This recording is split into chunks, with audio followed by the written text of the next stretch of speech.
We're going to assemble our pieces into a 3D model. We're going to start with the back wall and the door. The door should fit into the back wall fairly tightly. Sometimes you have to really push it in. If you have to really push it in, you don't necessarily need to glue it.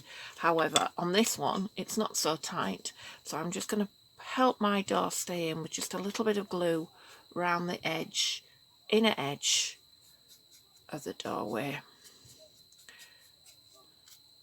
and then click my door into place. Okay, make sure it's flush all the way around. Put it on a flat surface to ensure it, and then leave that one to dry for a while. The next piece we're going to assemble is the door frame into the top smaller step. And this is where it's important that you've got the pieces the correct way around when you first cover them. So these two pegs are different sizes. If you have a problem fitting them, it's probably because you've got this piece the wrong way around. However, you can just trim it with your knife if that's the case. We're just going to put a little bit of glue into the slots on this. Make sure you get the sides as well as the back, and then push this into place. If you lay that on a flat surface while it dries, you need to try and get that as near to a right angle as possible, so it's totally perpendicular.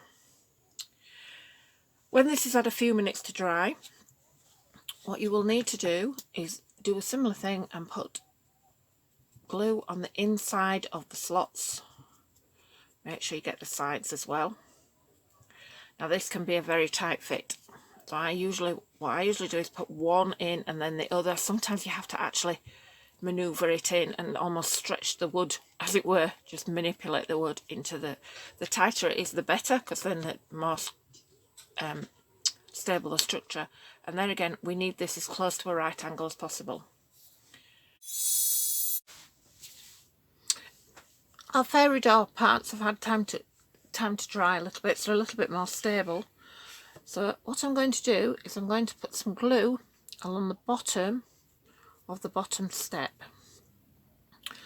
So be quite generous with this glue. Remember, you don't want loads seeping out from underneath, but you are sticking pieces of wood, so there needs to be a good amount. I'm just going to do the back of the door frame.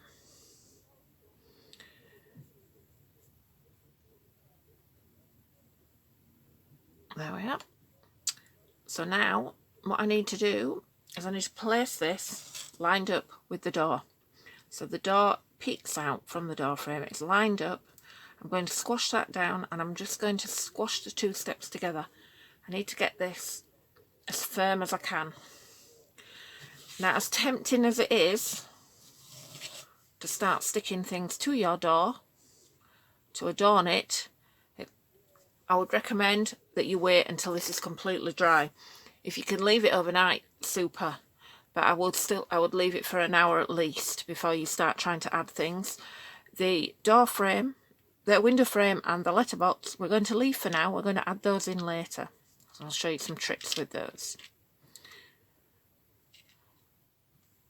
So there is the basic Faerie Door covered and assembled, ready for all your magical adornments.